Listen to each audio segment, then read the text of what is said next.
Hi, good evening, and welcome to this week's installment of the Minority Report. I am Marlon David, your host for the program this evening. And as usual, we have quite an interesting lineup of topics and discussions that we are going to be getting into today.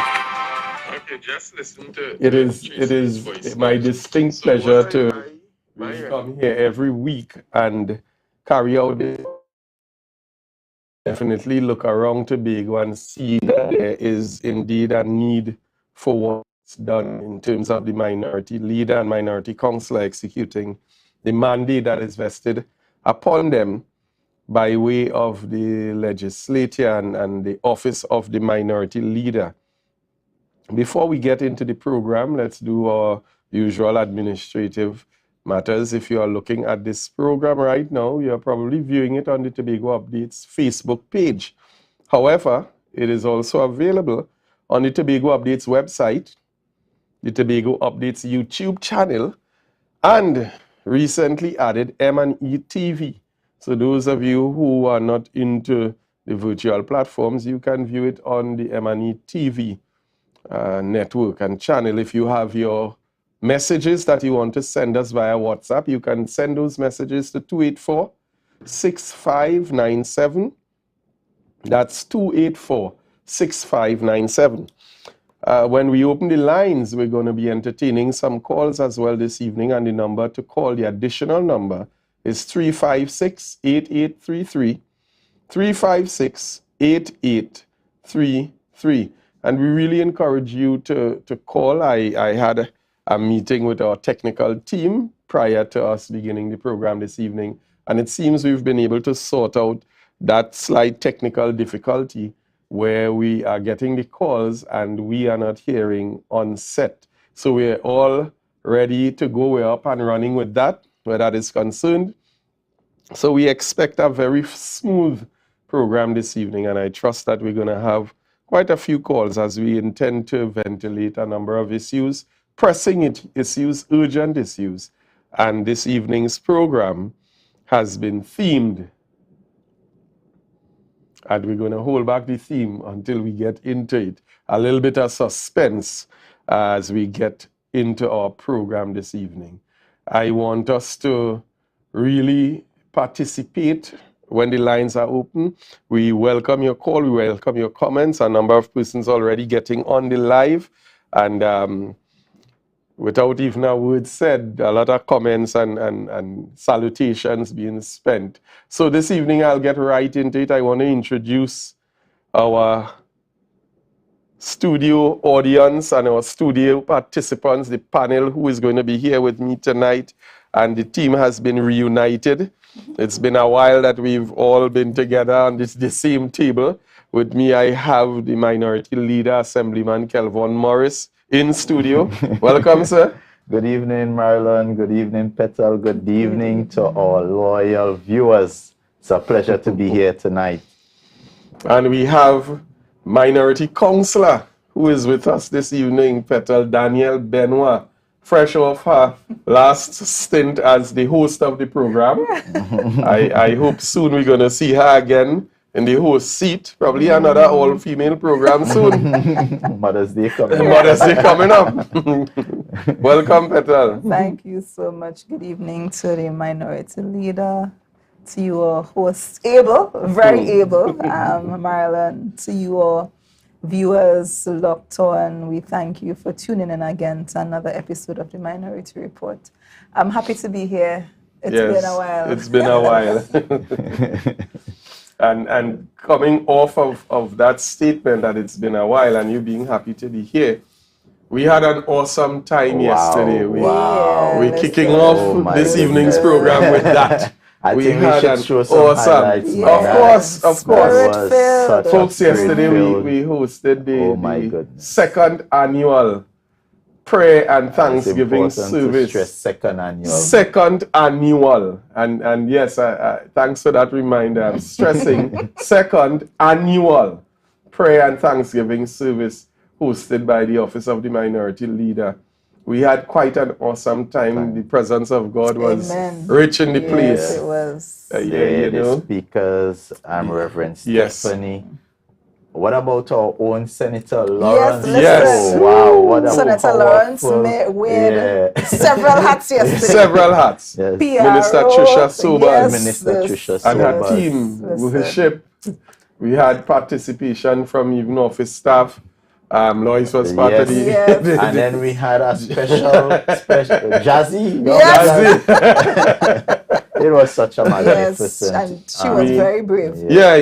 She Yeah, stepped yeah, up to the plate, and I think we have a clip of That of theme was so the so worship as well. relevant. Yes, and folks, the theme was "Except Except the Lord build the house," and there we have part Yes. of our worship Yes. team really leading. Do you have any sound on it, director?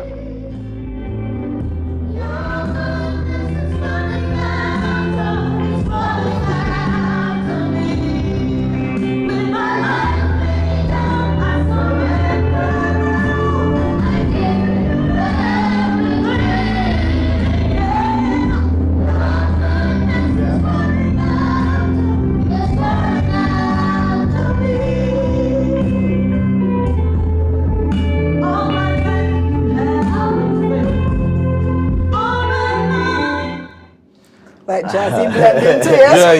Yeah. Bible say out of the mouth of babes and Yes. sucklings, God has ordained praise. And you know, that is what have them so confused. They think what is happening is some act of man, but they don't understand it. mighty hand of God. That mighty man is in the midst. Once you put God There's first, nothing they can do that could stop this. Like once God is in the midst, and as the theme said, except the Lord build the house. They that build it labor. And I think every aspect of the service yesterday touched persons in a different way. Yeah. The music ministry in terms of the songs and praises at the beginning, Yes. the special items, the prayer, you know, the minister's word, that exaltation. Listen. And you know what also was really, really inspiring to me is the fact that everything connected without Listen. you, what your own reflection, That is- the minister's reflection, and then what I prepared. Everything was connected. just It was so- just, you and know, without One us thread. collaborating. Yeah. one common thread. Yes, correct. And if you recall, it's a similar occurrence that happened at our first Thanksgiving. Yes. Yeah. All the speakers Exactly. as well somehow just happened to be in sync, in union. We could only jump that up to the spirit of the Lord. Yeah. And you see, I particularly like how the flow went in terms of especially the speakers. Every speaker connected with each other, so it was as if it was a constant build-up to when the feature speaker came, Reverend John. And you just also want to thank the various denominations, religious organizations, you know, who because the prayers coming from all sides were really powerful, you know, and powerful for the entire island, for the leaders, our economy, and it you know, it really was a day well spent, you know, in fellowship. And minority leaders, you would have indicated in your remarks yesterday, we also have to give thanks to those people who just blessed us Yes. with everything You know, and that it is amazing because I remember seeing a comment one time saying that we are getting so much favor from the state, and we are whining and dining. Dinners and all kind of things. And you know, imagine yesterday we attempted to get support and was shut down very early. And by the grace of the Almighty, persons just came forward, so we were able to have sound system. Yes. We were able refreshments. to get Yes, eat and drink. Yes. You know, and it was just out of people's good heart, you know, generosity. And we want to say thank you to each and everyone who contributed to making yesterday such events, such a success, such a wonderful day. And we even had persons who testified, one, after, because I was reading where a young lady said she left work to come to the prayer. Went to the ATM. Somebody left some money and she ended up staying there and waiting, and the young lady came back.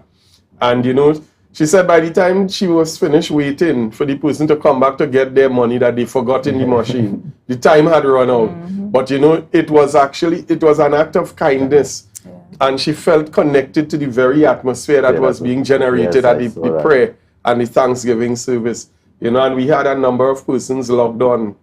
Because we had it streamed live. And persons stayed on from, I know some persons were there from the beginning to the very end. Yes. You know. We had a lot of persons, both locally and abroad, who were participating on it. Persons even messaged me after and said that they really enjoy the atmosphere. Yeah, it was. That was created. So I as we are here, I would propose that perhaps we make that Holy Monday that date for our annual. So every whole year.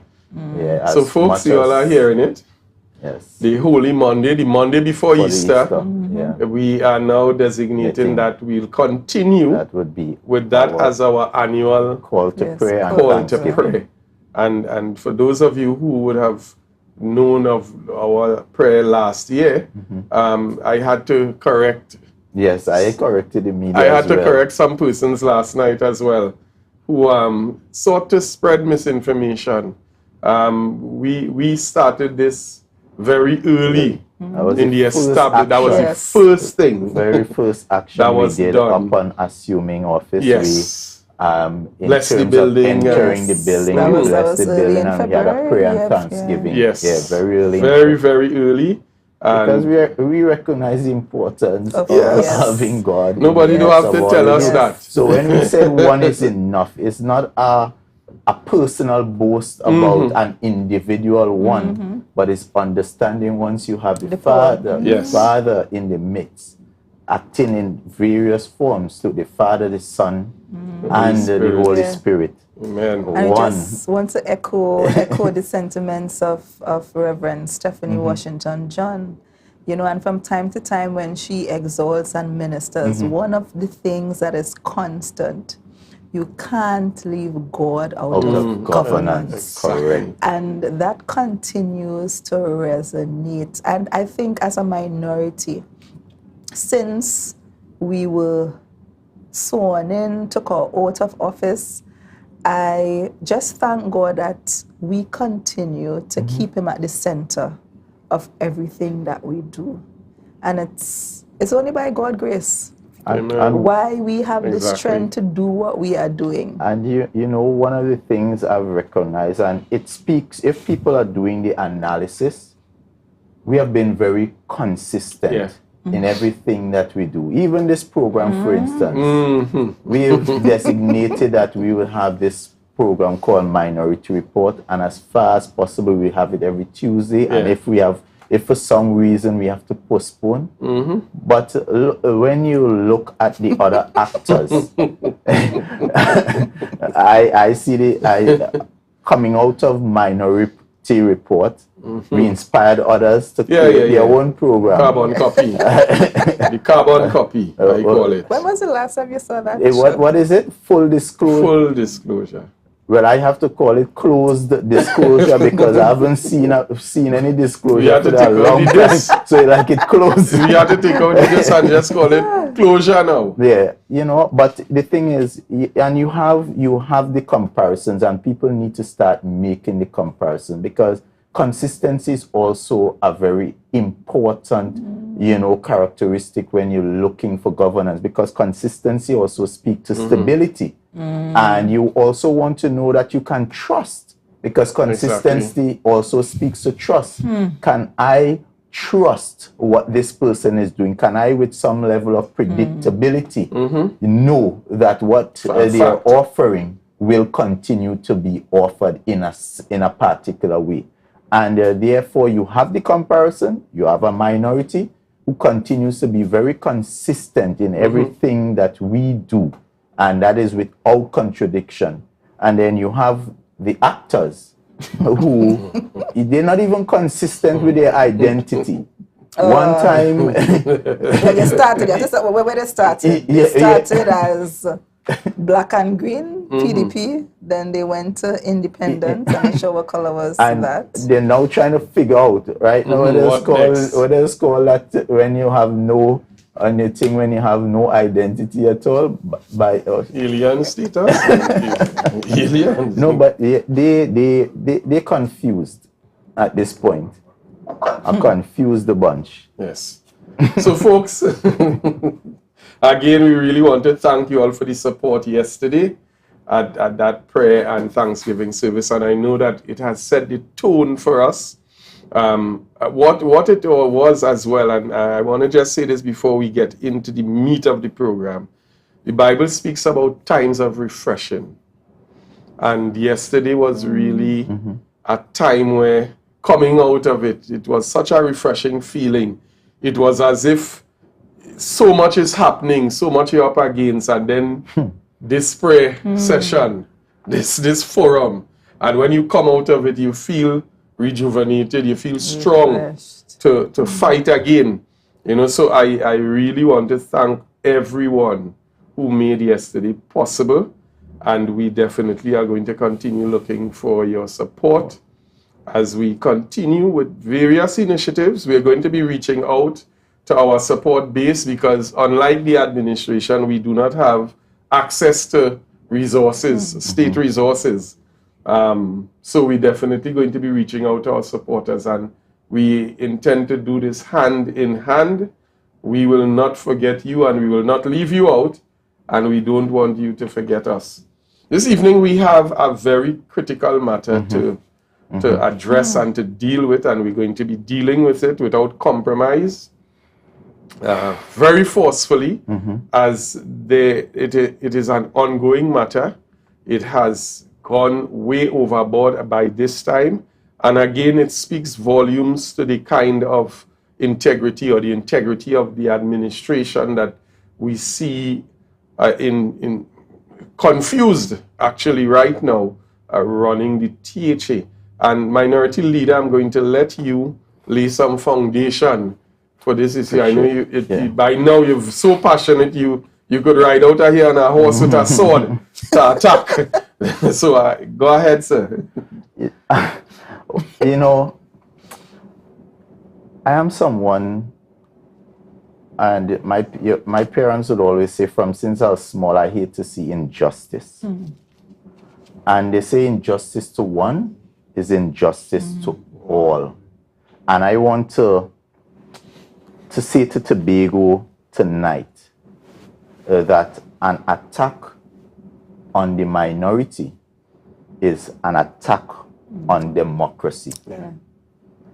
And the attack I am talking about is one that treats with the very soul of someone's earnings, where you have persons working, coming to work diligently, fair day's work, and they are receiving absolutely no pay. That is the situation of the staff members in the office of the minority as we speak. And this matter has been a long-standing matter that began from very early. And because we saw what the possibilities that could have happened down the road, we made every attempt to have this matter dealt expeditiously. This matter I speak of is the engagement of 5 staff members: the business office coordinator, the research specialist, the driver messenger, the hospitality attendant, and the cleaner. These workers were engaged in an arrangement that we inherited. We inherited this arrangement from the previous minority, and two of the main persons who were part of that minority now sits at the very head of the Executive Council. And that arrangement is where there were 4 workers. We were afforded an extra worker because we were in the height of COVID and we understood that you needed sanitization and you needed a cleaner. So that was allowed. Come to it, we are writing the various arms of state. We met very early with the presiding officer. That meeting then morphed into a meeting with the leader of Assembly Business. And then we had a meeting with all parties, the chief secretary, the chief administrator, presiding officer, leader of Assembly Business. And we all, and the clerk of the Assembly. And we all agreed, we understood the matter at hand, which was to regularize these workers so they can be contracted and then take away any issues of short of pay and late payment. We also looked additionally at strengthening the organizational structure, because when you looked at what obtains in the leader of the opposition, there are positions to give support to the legal work of the leader of opposition. There's support for the communication work of the leader of opposition. And therefore, the discussions also propose that we also give consideration to those positions as well. We continued throughout the year liaising with the various arms. We liaised with the clerk, with the chief ad, and with the Executive Council, the chief secretary, no less a person. Continuously trying to get this matter resolved. And today, this matter remains unresolved. In fact, this matter has gotten even worse, because whereas the staff were paid, albeit late, so they would usually get paid sometime 10 days into the next month. And that continued up to December. January recognized that the staff was not paid at all on time. After making some noise and raising it in the public space, marching down to the chief ad office and demanding a meeting, although she didn't want to take the meeting with us. We had to wait there and we demanded that we weren't going to leave until, and we were met in the hallway like some dogs. In the corridor while she drank coffee. And my staff can't even buy a bread for their children. We were met. Leader, I want you to share too, as you are discussing this matter, when did the staff stop getting paid? Shortly after? Well, that I was now getting to this, because interestingly, it is after that meeting that instructions came to stop payment altogether for the staff who, so for some reason, all the time they were being paid, but an instruction came to the Assembly legislature to discontinue payment, although the staff continue to work and is properly engaged on short. Well, they are now illegally, these staff is not considered short-term again because they worked for more than a year continuous. Their service has not been broken. What I also want to add to the conversation is that before any engagement happened in terms of staff at the Office of the Minority, notwithstanding that precedent was set by the prior minority, the Office of the Minority Leader sought to get approval before any engagement. Yes, and that is why what the Minority Leader would have outlined, us going to have our initial meetings with the presiding officer and the clerk, then that ascending to the leader of Assembly Business. Then it went to having all parties in the room. And at every stage, we had documentation, we had our proposals, and it's only after that meeting between the chief secretary, the chief administrator, the then chief administrator at the time, the presiding officer, leader of Assembly Business, clerk, and members of the Office of the Minority, approval was given at that meeting to go ahead with the engagement. Yeah. So the Office of the Minority did not, upon getting the office, just decide because the past leader of the minority had the staff engaged, we will go ahead. We wanted to allow due process to take its course, and we also wanted to be very, very cautious in our dealings. Exactly. Hence, we would have gone through all the processes. And let me say this as well. And, you know, initially, our engagements and our letters, because we understood that we want to take the politics away from it. So we tried to treat with the relevant parties, and for the most part, we would have addressed our concerns to the clerk and the chief administrator. Yes. And in the very earlies, we were getting, you know, cordial responses Yes. and being facilitated.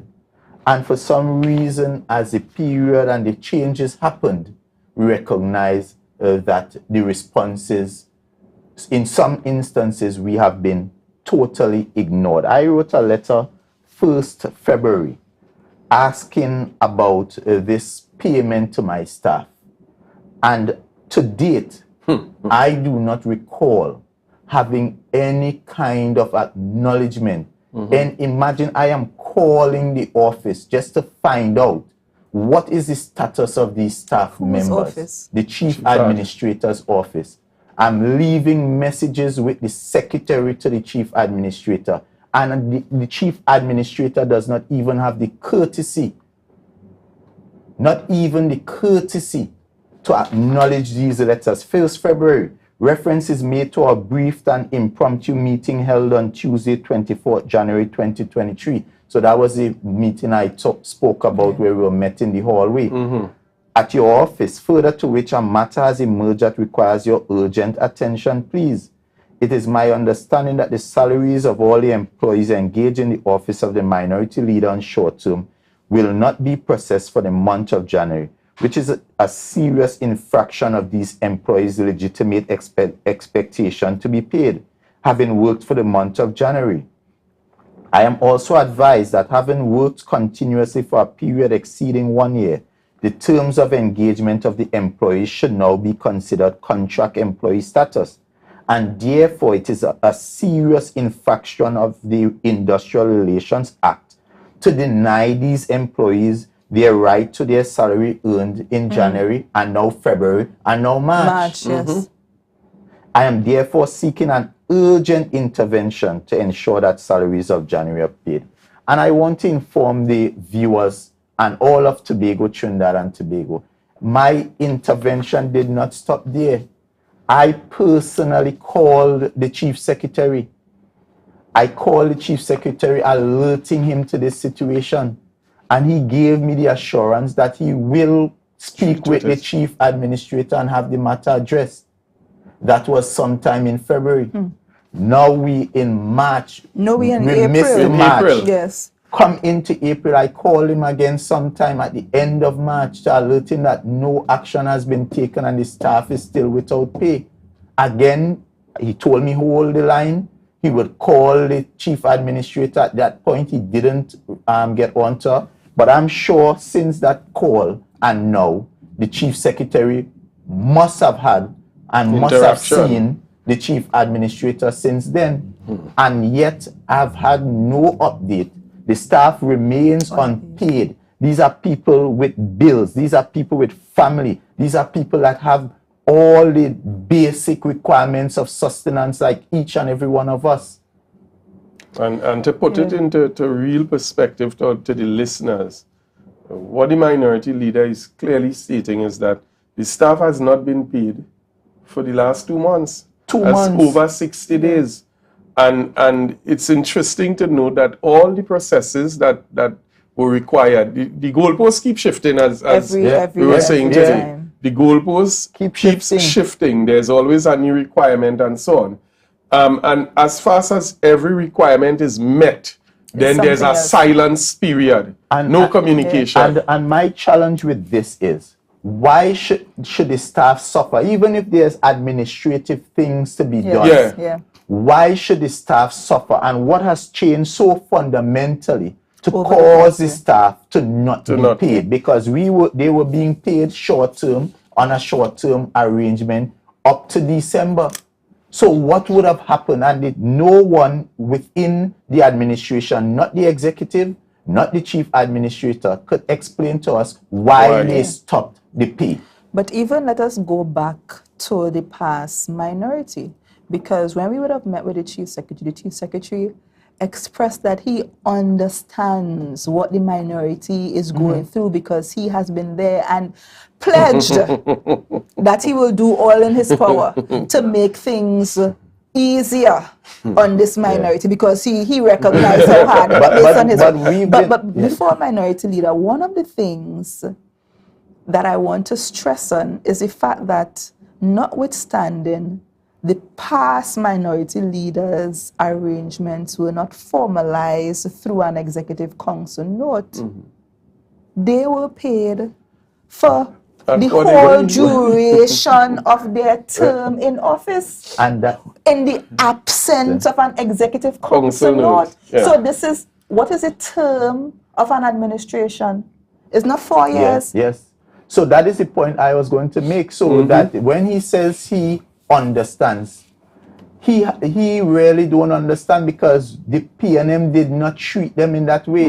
At no point any worker in the office of the minority could remain unpaid for any period exceeding a month. But they were paid within the normal short-term arrangement. Minority leader, we actually have one of the workers on the live who's saying, thank God that he was in the minority.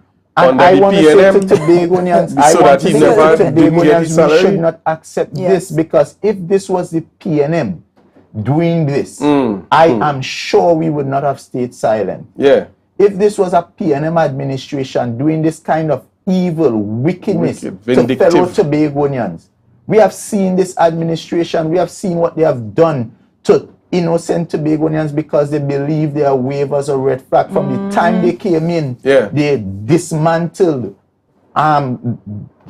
departments after department, put people on the bread line, and called people political hires and send them home. Didn't even care that how they would survive. Didn't renew contracts. Not paying contractors. Not hiring them. All manner of evil. ML. You see, some people have questions, and persons like to say, well, you know, why it is all you just saying this and why you all just complaining. But I have 3 clips. Okay. I have 3 clips that I want us to listen to tonight, because we are consistent, as the minority leader would have indicated, in the way that we prosecute matters, that we present the facts, and we do not come up with pie in the sky conversations. So upon the intervention of the assistant secretary in this matter, for I don't know what reason, but she found herself involved. This is what the assistant secretary had to say on this particular matter. And I'll ask the director to play the first clip for me, please. Why a decision? Well, I guess 2. Let me leave it at that. Why not a full term? Why not the 3 years? Because there is nothing standing in the way of that offer. Nothing standing in the way of that offer. Good? Even if you are not sure of how people would work, you can build into their contracts the probationary period. So you do the appraisal and that kind of thing. You either terminate if work not up to par, you extend probation, you treat with that. Contract law is contract law. Employment law is employment law. There is information all around. Good? So we have this first clip of the assistant secretary stressing, and she seems to be confused as to why in the first instance a 2-year or a 3-year contract wasn't issued, because there's no reason why the staff should even have been on short term, as she is saying, and she's saying that the offer should have been made. I want us to go to the second clip, and when we listen to the third clip, then we're going to enter our discussions again. At the meeting that was held last week, when the clerk said to me that they are no longer being paid, and they were paid up to December, I said, but you have carried them beyond 1 year. Therefore, short term does not exist here. Right. You have taken them into the realm of fixed term contracts. Right. Short term is not 9 months, right. max. Right. You have taken them into the realm of fixed term contracts. And after 12 months, you won't call the minority leader to say to him that his staff can't get paid? Yeah, I mean, how could you? So that is the second clip. And I know you all are raring to deal with it. But let us listen to the third clip, very short clip, and then we're going to come back and go forward. If an error was found, you cannot correct the error by denying the employees their salary.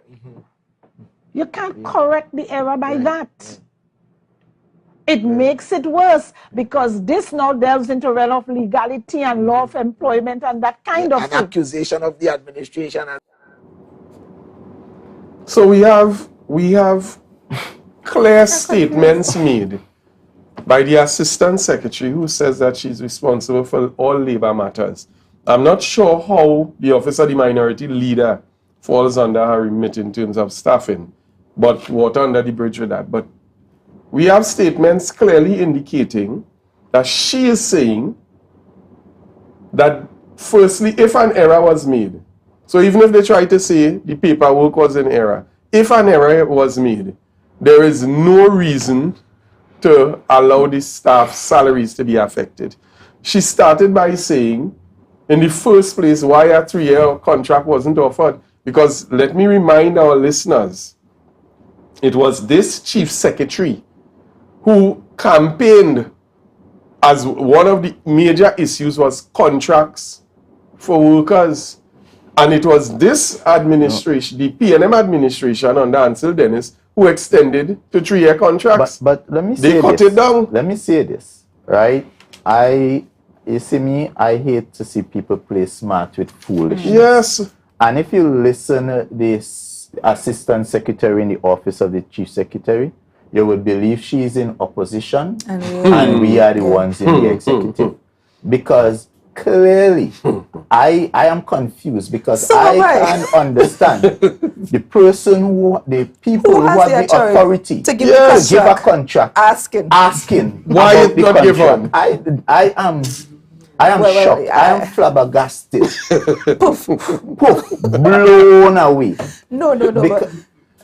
This is crazy. This is the first time I've seen this script, to be quite honest. But this is it's shocking. Yeah. But who has the authority though? And then who has the you're authority making to it give sound the as contract? if it's the clerk's fault. The public servant. Yeah. When we know this same executive have settled matters of employment and contract and positions already, because there was a situation where assistant secretaries were simply entitled to a personal assistant, bare minimum. And they went ahead and did a note to afford those assistant secretaries the same kind of staffing as a secretary. Yes. And we also have the instance with the office of the deputy chief secretary. And we saw where they built out a whole division. And look like that in quick time. There's an office of the deputy chief secretary, and we would deal with that today, because I am saying that office, what is the output? What are we getting for that office? And you would be shocked to hear some of the salaries being paid down there. What is that office doing at this point? But I Not also only want salaries, to go back but properties being rented. I want to go back to the comments from the clips that we just heard. And one of them being that you should not penalize the employee for an error being made. And if that is the case, and if that is what is being said by this administration, then what is the reason for the non-payment of the employees at the office of the minority? Nothing that has happened is as a result of anyone in the office of the minority.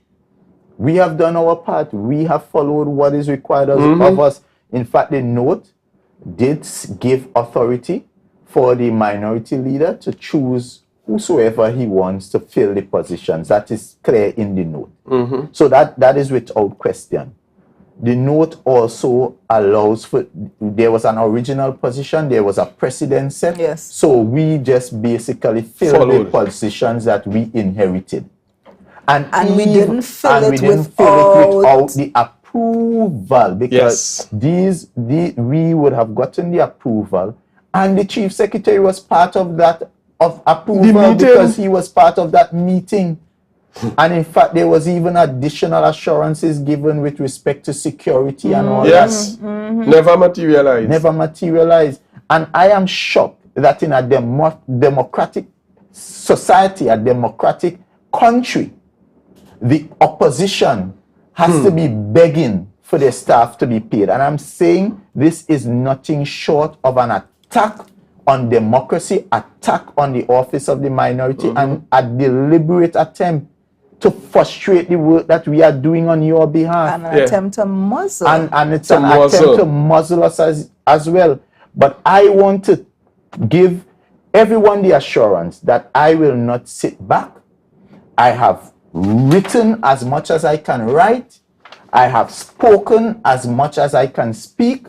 And therefore, I am at the position where the law is going to take its course once and for all. And the court will settle this matter. As a matter of fact, I am putting it on record tonight that I have instructed and given instructions to a lawyer to initiate 2 legal proceedings against the THA.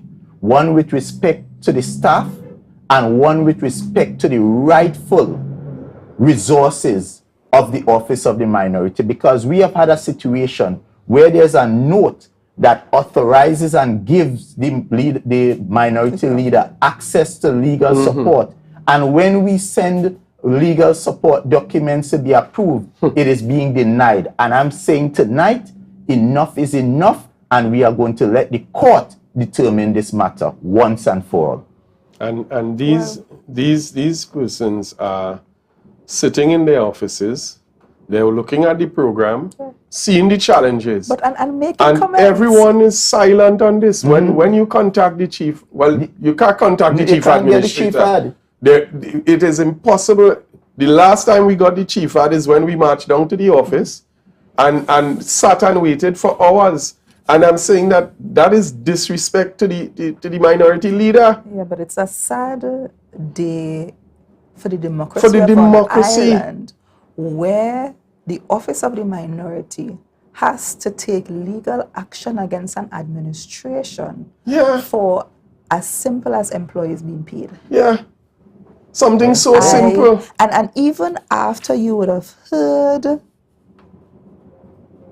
from the previous clippings that there's no reason, there's no real reason why. They are admitting that there's no reason why, and the employee shouldn't be penalized. And how long ago was this? That was in January. So if that was in January, we are now at the beginning of April. Imagine why hasn't action been taken? With their children at home.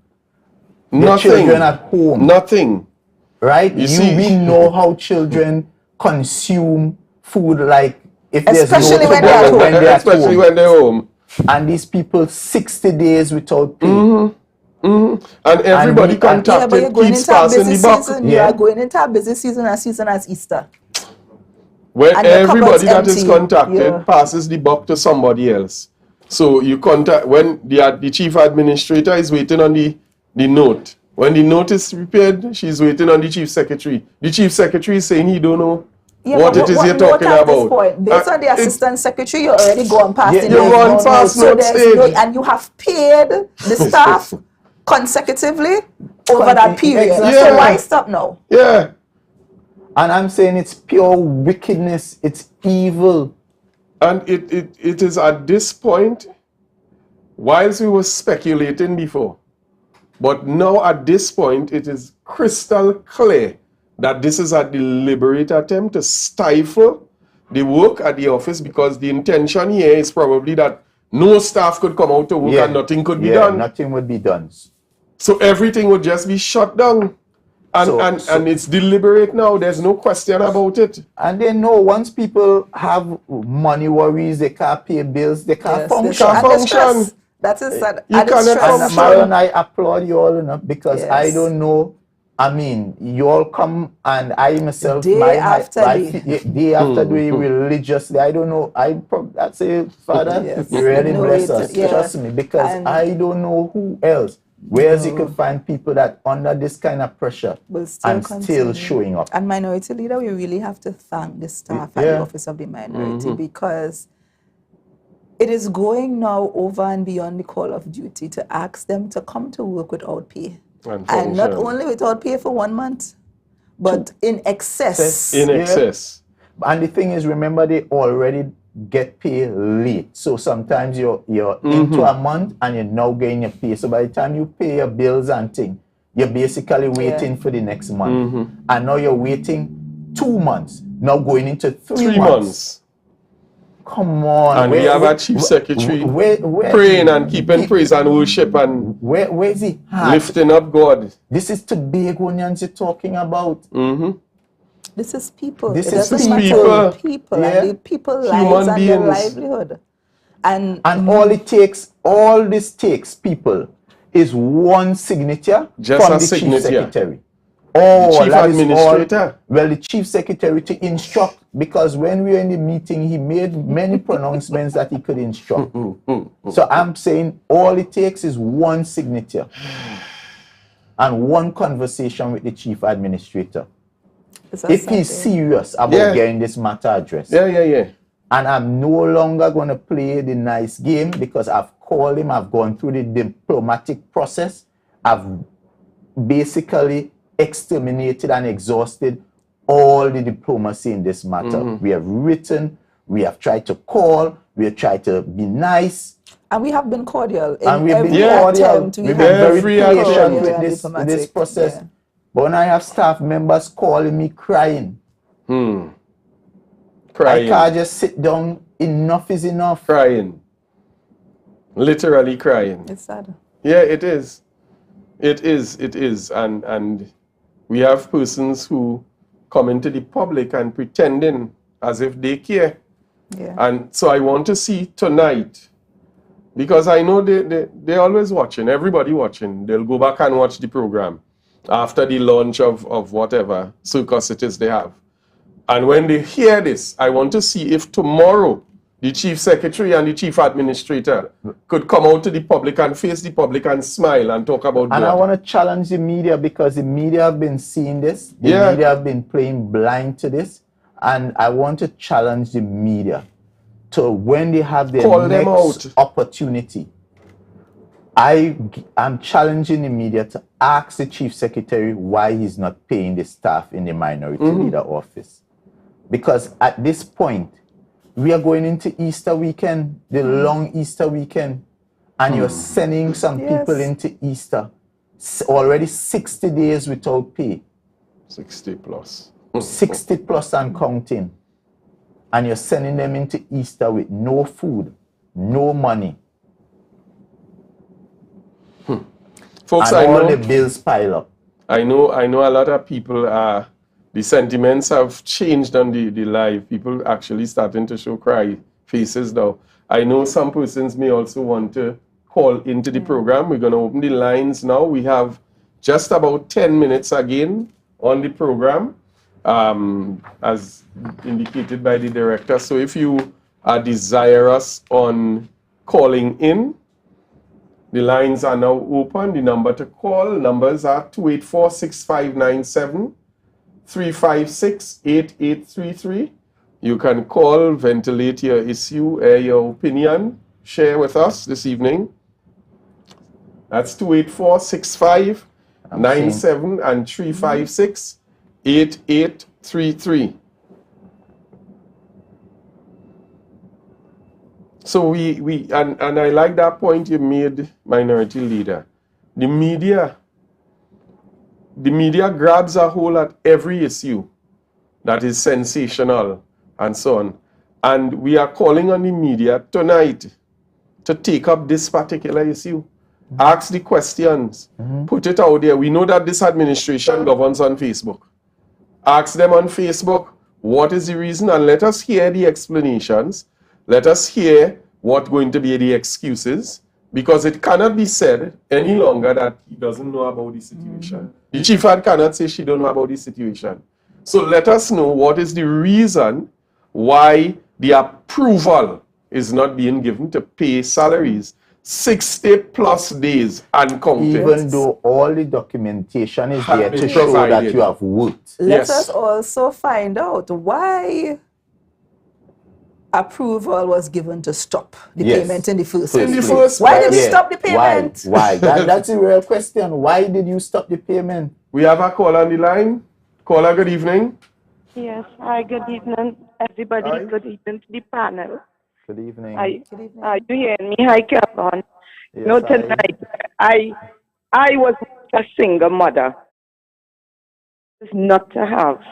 No, I'm not in that place. I thank God for all that He has blessed me with now. And this really, really hurt me. Like, it hurt me to the core to know that people are going to work. And because of politics for 3 months, this is so unfair. Who have children, maybe rent to pay. It's have a God. And you know the sad thing, they're going in to this evening and they're jumping up. Which God are they praising?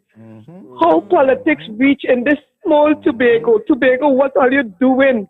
God will judge all you. We cannot treat each other. So even if all you don't like outsiders, that's nothing. But all your own people, man, come on now. We could do better now. You understand? All of this hurt me in my spirit. To beg, all you need to repent and all you need to repent. Honest to God. Thank you very much, caller. It leaves you speechless. No, I don't know how did we reach to this? When did we get to be this type of people? After we campaigned about people before politics. Yeah. And I don't even want, but how could you know that people aren't being paid and you could do something about it? And do absolutely nothing. You just sit there and just continuing to have these people. Turn a blind eye. And the thing about this is almost every employee who is currently unpaid at the Office of the Minority has a minor, has family, has responsibility. And it's not them alone. So you can't say it's basically young people that still living at home. But even if that is the case, you still have responsibilities. Almost every member has another mouth to feed. Has somebody depending on them for their survival. And I mean, even recently we saw when Minority Leader would have ventilated the issue of the agri-workers and their late payment. And one of them reached out on Facebook to the same chief secretary, and he rushed to treat with it. And that's the point, and this is why it's so you could, because in their mind, because you're working in the Office of the Minority, and because the minority belongs to a party, you also automatically branded. So I don't care if all you have a problem, we do business. So you would treat with the person who went on Facebook and say I vote for you, and you see me, I ain't voting for you again because they didn't pay me. So I'll run and pay them. And I'm saying there should be no issues of payment across the board. But why are we prejudicing and why are we picking who we could afford to pay and who we could afford not to pay? So in their book, they in business about the staff of the minority. Let Kelvon worry about that because they believe they are doing something personal. I pray to God, not that I have seen or I could understand what the reason would be, but I pray that this is not where we descend into as people who govern an island. Because at the end of the day, we would have gone through the process where we determine who will govern. So that was where the party politics came into play. Now you have been given an overwhelming mandate to govern the island. it had no jersey color anymore. All of us are Tobagonians, and you're not governing over, well, when it was PDP, when you were in PDP, governing over independence or whatever you are now. You're governing over people of this island, irrespective of what color jersey they wear. Correct. So I could only have an opportunity if I wear in your color jersey. So persons who are wearing now black jerseys or red jerseys or whatever colors, they cannot share in the opportunities of this island. Minority Leader, that's what you're saying? I cannot believe that is where we have gotten to as an island. We had seen the signs very early, and now it's coming home to roost. And as you said, it is unfortunate that we at this point, we're supposed to be a democratic country where persons have freedom of expression, freedom of association, and it matters not who you support, but their fundamental rights afforded to everyone. And I'm seeing someone saying, even when you look at the public service regulations and so forth, you're not supposed to pay, people are not supposed to go a certain period without being paid. But again, I don't think the administration recognizes how their actions have impacts that are far-reaching.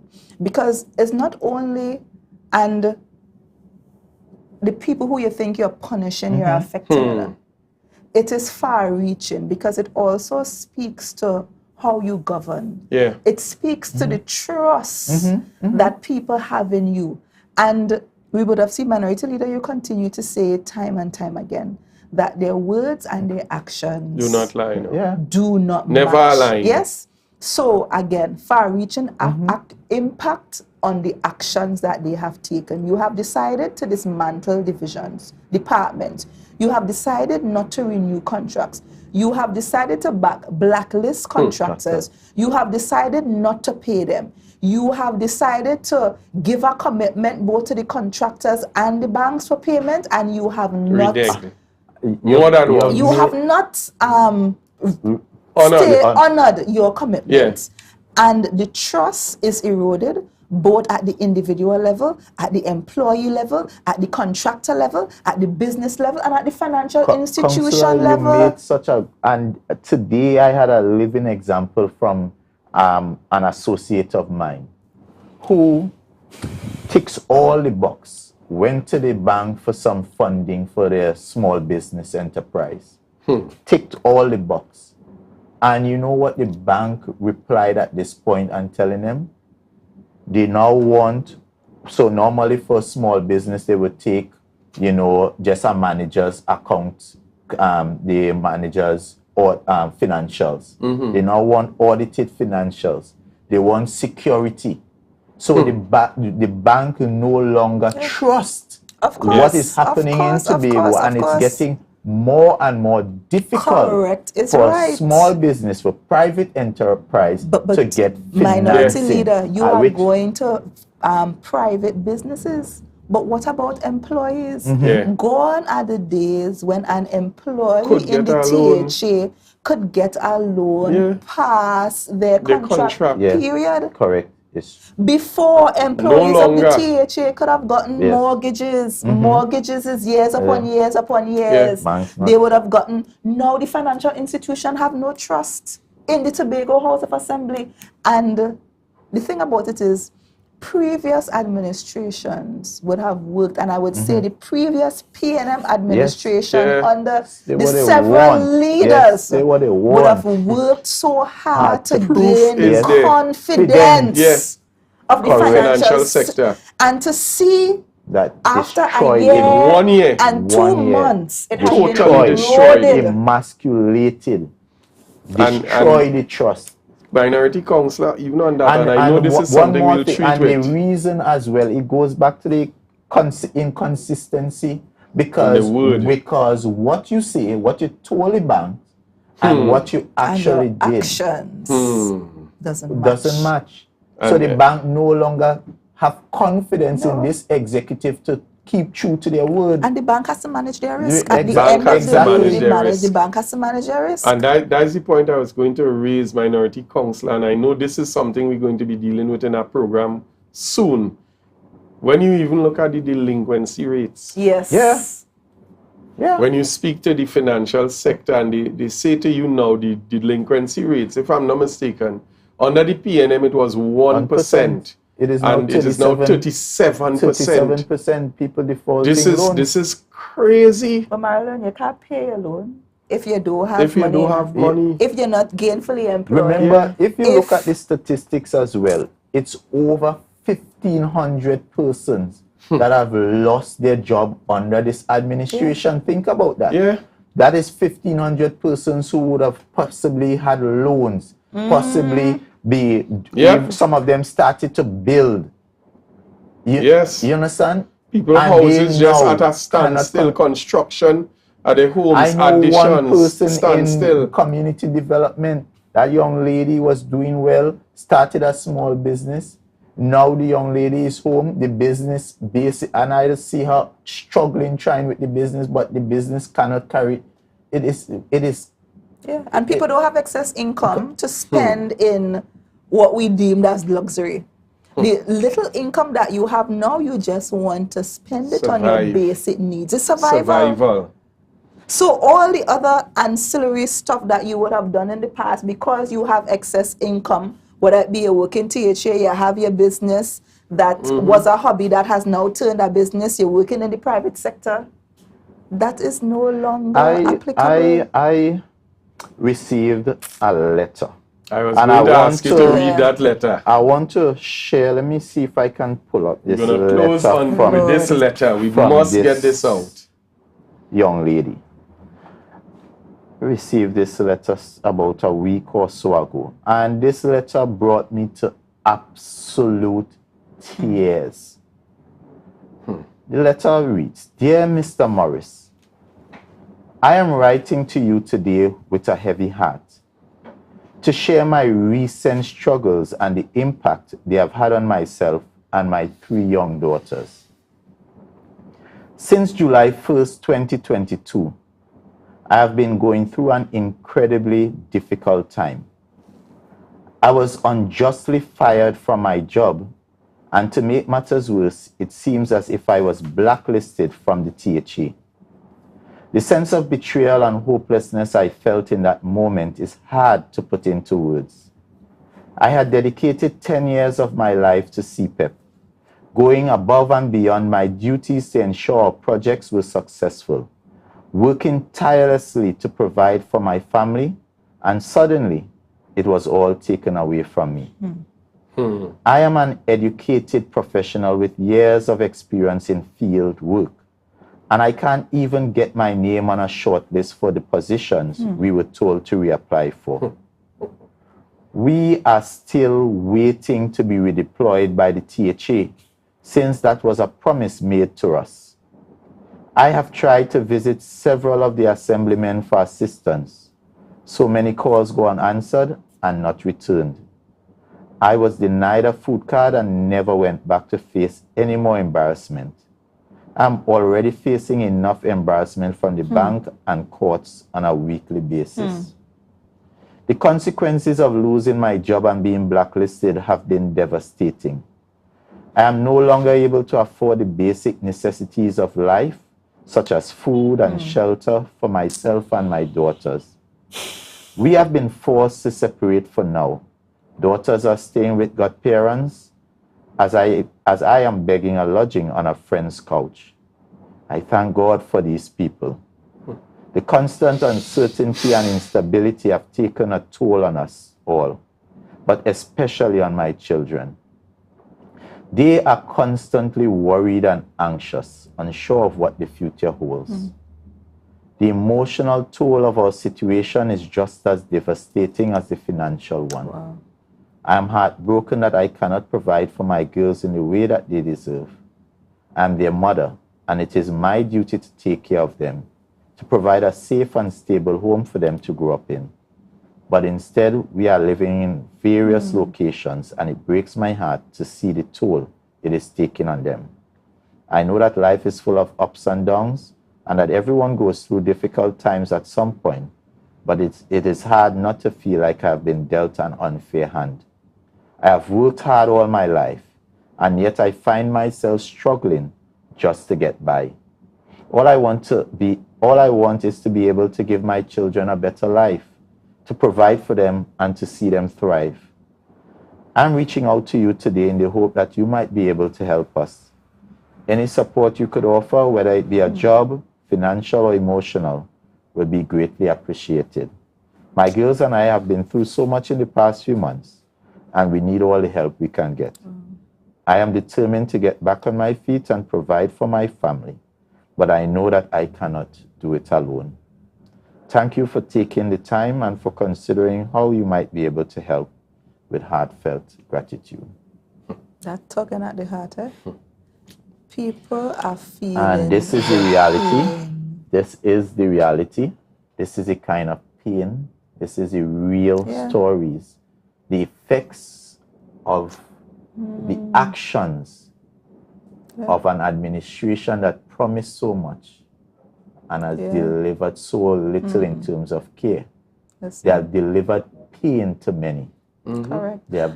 And still continue to do so. Recognize now that the calls for basic need, the call for food in particular, has increased exponentially. Significantly. I remember during the PNM, and much was made about you remember there was food during the COVID, and I said, if it's one thing I would defend down to the hilt and make absolutely no apologies for, is for the assistance given during COVID with those cards.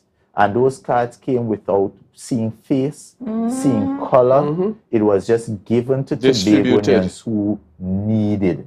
He didn't ask you, you had to go and get bank slip and you had to tell them how many people in your house, who live so, who don't live so, who getting what, who not getting what, all 1,000,001 questions to get $500 to buy some food.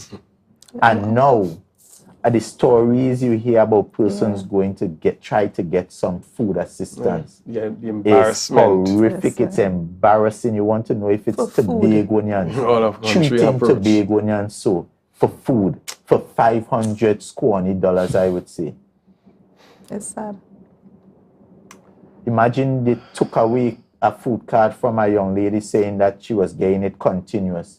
But when you check the young lady's situation, the young lady is unable with 4 children. And you take away the food card from she with nothing to in. So what as a young woman trying to feed your family, what are you to do?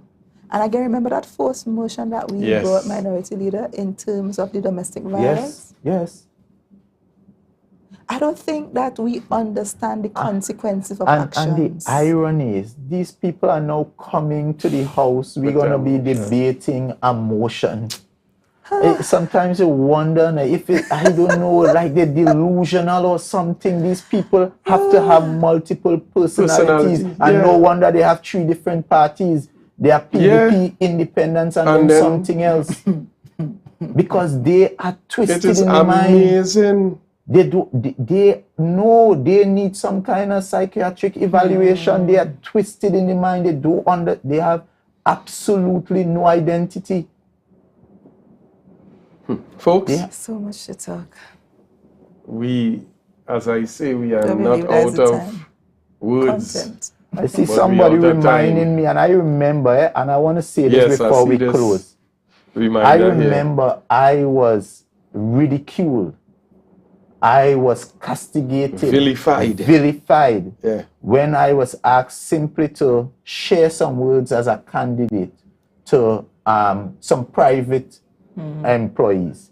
And the words I shared with them at the time was simply, without telling them who to vote for, I said, you all know what you have.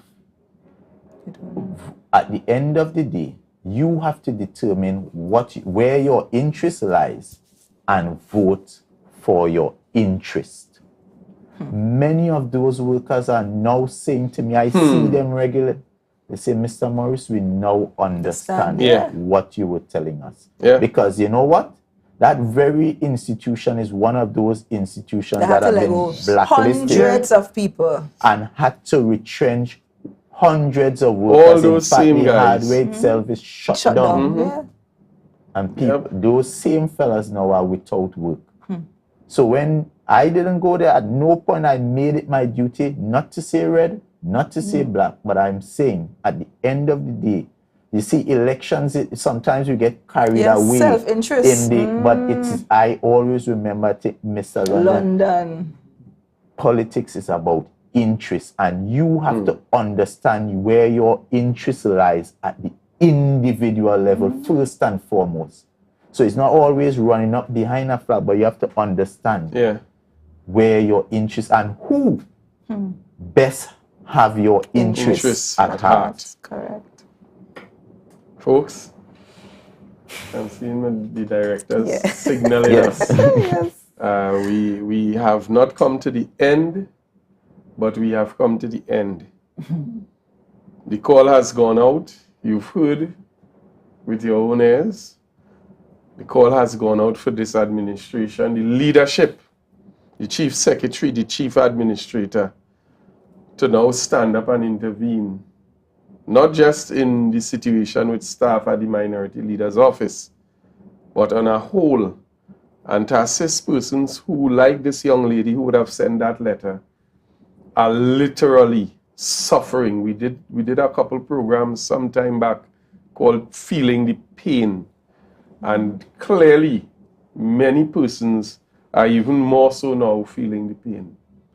So we are calling on this administration to do what is right, to do what is moral, to do what the people would have put you there to do, which is see after their interests, and to govern fairly, without bias, and not victimize people and be vindictive and spiteful. And come on, we passed that.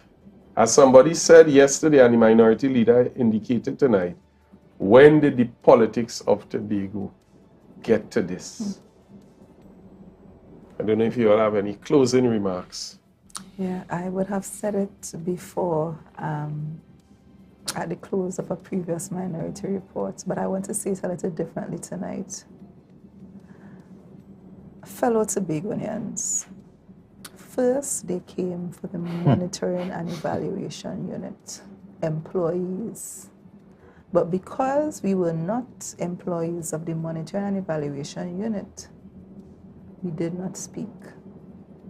Then they came for the contractors, the small businessmen and women in Tobago. But because we were not contractors, we didn't speak.